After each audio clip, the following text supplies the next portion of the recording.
All right, welcome to Refuel, friends. Ray Johnson here, and Kurt Harlow just walked in the room. That's right. So I grabbed him to tell you a story he told me last week. Kurt, you were in Hawaii. Yes. And you had to speak at a church on Sunday night. Yes. You went in the water, wetsuit, whole 9 yards. Yeah, there was a and riptide. Then things got bad. Yeah, riptide took me about 300 yards offshore. All the Hawaiians I were with just laughed at me. They were watching me flounder. I finally decided I wanted to come inshore. Took me an hour to get into shore. Then it took me another half hour to walk down the beach because I'd been thrown way, way down. And when I got there, I realized I had 15 minutes to get to the church I was speaking at that night. We jump in the van with a bunch of Hawaiian students. I got my suitcase there. I don't have any time to have a shower.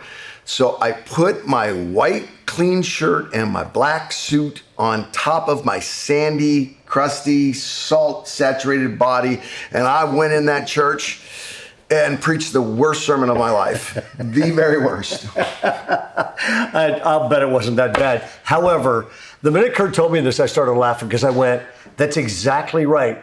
For some reason, the lesson on that is this. You don't want to put stuff on without taking it off. I needed to shower first. Yeah. Exactly. You got to take off to put on. In other words, the Apostle Paul, or whoever was the writer of Hebrews, writes in Hebrews chapter 11. It's the great hall of faith. I mean, every hero in the Bible, it's this majestic thing. And then chapter 12 starts with, because of all this, therefore, because of all these heroes, and I was going to go, I thought, what's he going to say? All these heroes, how do we look like heroes? Therefore, and I thought it's going to say, let us pray. Right. Let us give large amounts of money.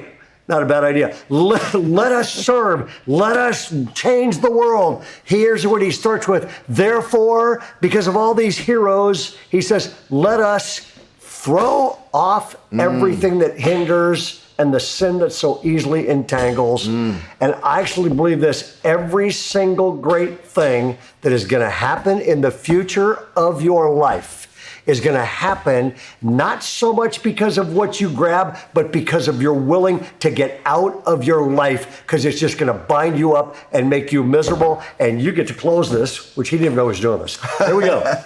So you got to make a list right now. What are the things you got to take off before you put the new things on? We used to call this a moral inventory. What you do is you sit down prayerfully and you say, God, there's a few things that I've got on my life that I need to take off. Would you highlight them for me?